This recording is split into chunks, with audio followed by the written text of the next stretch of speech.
In today's video, I'm going to teach you how to translate GoHighLevel into any language. By the end, you'll know exactly where to change the interface language so your team and clients can work comfortably in their preferred language. First, open your GoHighLevel subaccount. This is the specific workspace where you manage your contacts, funnels, and communications. Make sure you're in the correct location if you work with multiple accounts. You'll need permissions to change account settings, so sign in with a role that can update company preferences. Once you're in, head straight to Settings. You'll find it in the left-hand sidebar, typically represented by a small gear icon. Clicking Settings brings you to the central place where company details, localization options, and other preferences live. If your sidebar is collapsed, expand it to make the menu labels easier to see. Inside Settings, look for the section labeled Platform Language.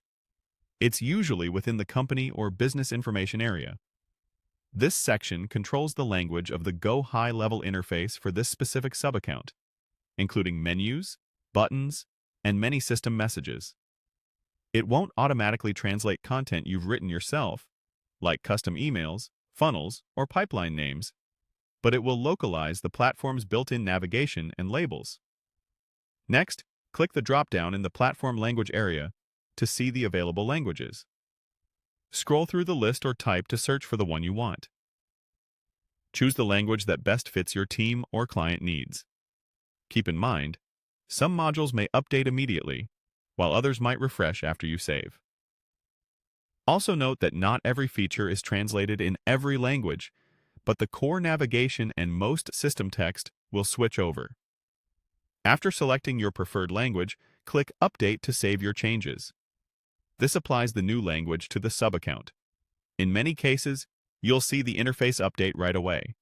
If it doesn't, a quick page refresh usually brings everything into sync. If multiple users are logged in, let them know about the change so their sessions reflect the new setting. That's all there is to it. Open your subaccount, go to Settings, locate Platform Language, choose your language from the drop-down, and click Update. Repeat these steps in any other subaccounts you manage, since the setting is applied per location. With this quick adjustment, you can make GoHighLevel more accessible and user-friendly for everyone who relies on it. Thanks for watching, and enjoy working in your preferred language.